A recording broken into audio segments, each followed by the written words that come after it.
And while the United States keeps its eye on the handover of political power in Iraq, many Iraqis still spend their days more concerned about another kind of power, basic electricity. In the new Iraq, just keeping the lights on remains a daily struggle.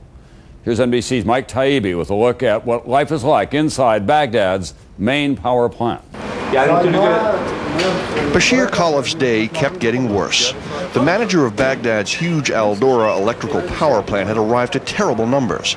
The plant's rated for 680 megawatts, a fifth of the country's current generated output. But the zeros from most of his 8 turbines told a dismal story. I have just 60 megawatt. From 680, I just get 60. Barely 9% of capacity, and soon there was more bad news. An attempt to fire up one more turbine got nowhere fast. The alert shouted failure, out of service, system trouble.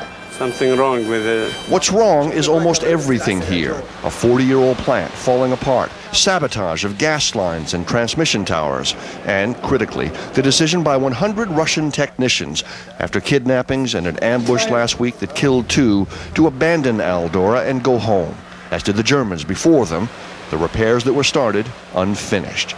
Khalif says it'll take a bit more time, but his Iraqi workers can do the job, unless they can't get the parts, which right now they can't.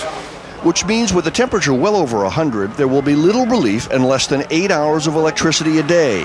That has the Rod family of Baghdad's Saidiyya neighborhood, who hated Saddam, hating the electricity crisis more. We don't want Saddam to back, but it was better than now. When there's juice for the TV, they hear the statements that come from the U.S., like the one last Wednesday from President Bush. Electric power is being restored and is no longer being distributed based on loyalty to Saddam Hussein's regime. And they despair. Our food spoils, the babies can't sleep, says Noor's grandmother, Farida. I blame Bush. Back at Al-Dora, Bashir Khalif doesn't blame anybody. He simply says he needs parts he can't get and help that won't come, meaning his plant will stay broken through June 30th and beyond. Mike Taibbi, NBC News, Baghdad. Meanwhile, Saudi Arabia today made a bold move in the fight against terrorism. Saudi